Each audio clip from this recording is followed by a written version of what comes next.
গড়াই দিয়ে সমতল করা মাটির ওপর বিছানো পলিথিন, সেখানে জমানো লবণাক্ত পানি 2 দিনের মধ্যে তপ্ত রোদে শুকিয়ে পরিণত হচ্ছে ধবধবে সাদা লবণে। বিস্তীর্ণ উপকূল জুড়ে চলছে বিশাল এই কর্মযজ্ঞ। তপ্ত রোদে মাঠ থেকে লবণ তুলতে ব্যস্ত একদল শ্রমিক, অপর দল উত্তোলন করা লবণ এক জায়গায় নিয়ে গিয়ে স্তূপ করে রাখছেন। সেই স্তূপ পলিথিন ও মাটি দিয়ে ঢেকে মজুত করা হচ্ছে পরবর্তীতে বেশি লাভে বিক্রির আশায়।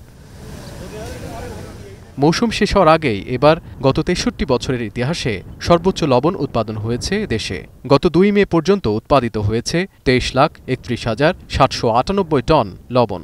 গত বছর এই সময় লবণ উৎপাদিত হয়েছিল 20,45,587 টন। গরমে একদিকে যেমন উৎপাদন বেড়েছে, তেমনিভাবে দাম আশানুরূপ পাওয়ায় খুশি প্রান্তিক চাষিরা। 25-26 লাখ টাকার মতো বিক্রি করছে, এরপর গিয়ে আবার 3-4 হাজার মন জমায় ফেলছি আর কি। এবছর অনেক লাভ হয়েছে, লবণ পাইছি কানি 200 মন। উৎপাদন বাড়ায় গত বছরের তুলনায় মাঠ পর্যায়ে কিছুটা কমেছে লবণের দাম। বর্তমানে লবণের মন প্রতি মূল্য 310 থেকে 350 টাকা পাচ্ছেন চাষিরা।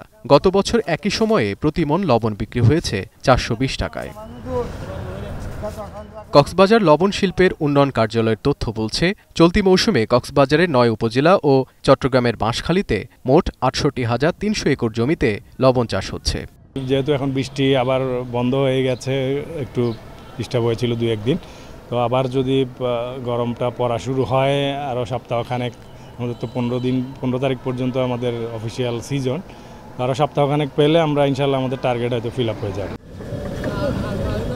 লবণের বার্ষিক চাহিদা 23,85,000 টনের মতো।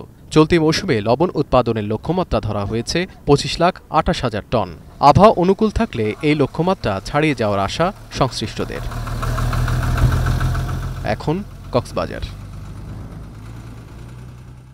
শিয়া বাটার, অ্যালোভেরা ও ভিটামিন ই সমৃদ্ধ লিলি বিউটি সোপ।